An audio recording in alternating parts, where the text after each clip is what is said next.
मुख्यमंत्री सहित सबको चाहिए अपने बेटों को दूर रखें, उससे सरकार ही बना होगा।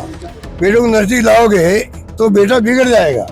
मैं उनको सलाह देना चाहूंगा, बेटों को दूर रखो। जरा गलेबान में झांक करके देखिए कि आपने और सोनिया गांधी जी ने दोनों ने अपने बेटों को लॉन्च के लिए लगातार प्रयास कर रहे हैं। थोड़ी बहुत शर्म भी आनी चाहिए।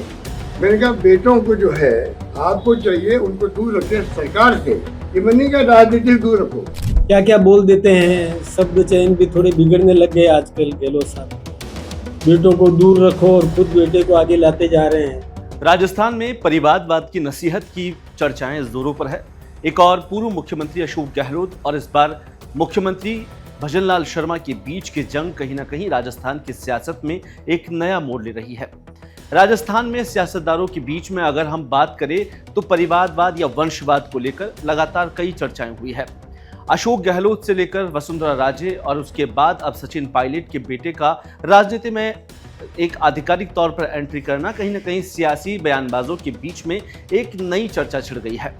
लगातार हमने देखा कि राजस्थान में परिवारवाद और वंशवाद को लेकर कई आरोप प्रत्यारोप लगे, जहां पर पार्टी के या बीजेपी के प्रदेशाध्यक्ष मदन राठौड़ ने खुलकर अशोक गहलोत को नसीहत दी है कि राजनीति में पहले अपने बेटे को बैकफुट पर रखे, यानी कि पहले अपने बेटे को जिस तरीके से उन्होंने राजनीति में लाए और उसके बाद लोकसभा का चुनाव लड़ाया, उसके पहले वहां पर राजस्थान में क्रिकेट एसोसिएशन के अध्यक्ष बनाया गया, तो लगातार ये चर्चाएं छिड़ी हुई है। लेकिन क्या राजनीतिक दृष्टिकोण से राजस्थान में बीजेपी या कांग्रेस कहीं से बचे हुए हैं?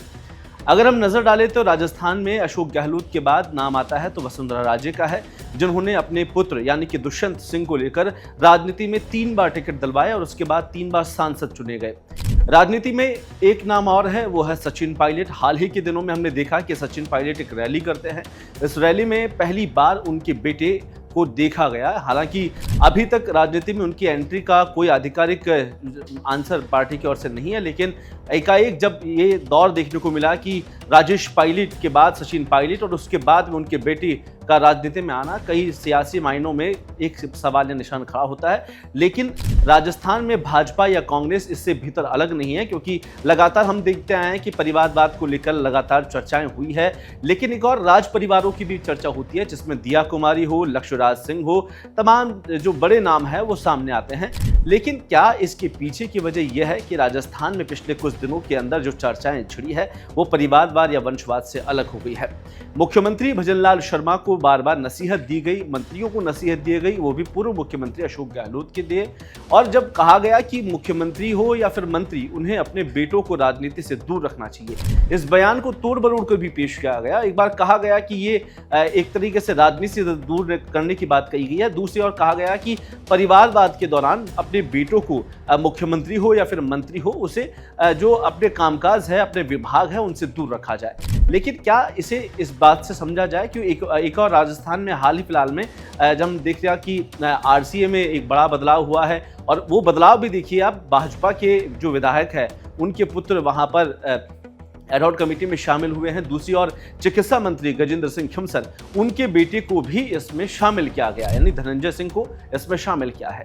लेकिन दूसरी ओर भाजपा जहां पर पूर्व मुख्यमंत्री अशोक गहलोत पर इस तरीके के बयानबाजी करके आरोप लगा रही है, तो कहीं ना कहीं भाजपा इस बात को लेकर सक्रिय नजर आई है, क्योंकि पूर्व मुख्यमंत्री अशोक गहलोत ने मुख्यमंत्री को इसलिए आड़े हाथों लिया क्योंकि लगातार हम देखते आए कि सांगानेर विधानसभा हो या फिर पूरे प्रदेश के अंदर तमाम तरह के काम हो, तमाम तरह की चीजें हो, मुख्यमंत्री भजनलाल शर्मा के पुत्र की कहीं ना कहीं सक्रियता एक बड़ा सवाल खड़ा करती है। इस वजह से राजस्थान में परिवारवाद वंशवाद को लेकर चर्चाएं जरूर होती है।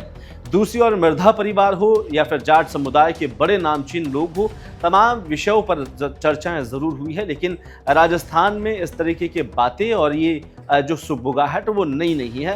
ये राजस्थान की राजनीति के लिहाज से ये माना जा सकता है कि एक नई चर्चा, एक बहस शुरू जरूर हुई है, लेकिन पिछले कुछ दिनों के अंदर राजनीतिक सरगर्मियां इससे बड़ी है।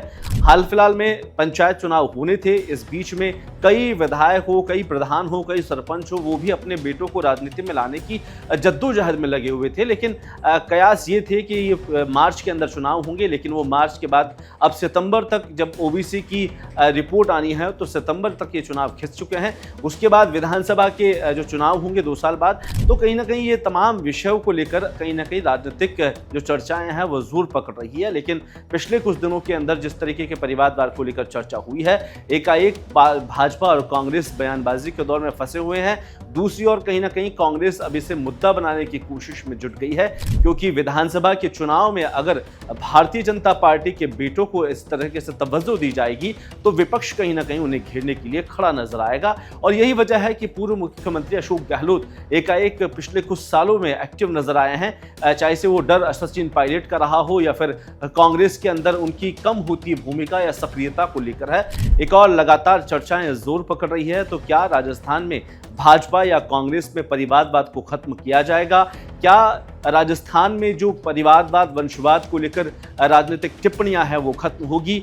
वसुंधरा राजे हो, अशोक गहलोत हो, भजनलाल शर्मा हो, सचिन पायलट हो, दिया कुमारी हो या फिर लक्ष्यराज सिंह हो, तमाम परिवारों को लेकर जो चर्चा है वो विराम जरूर लगेगी। लेकिन राजस्थान में क्या कुछ बदलाव होगा, ये आने वाला वक्त जरूर तय करेगा। धन्यवाद।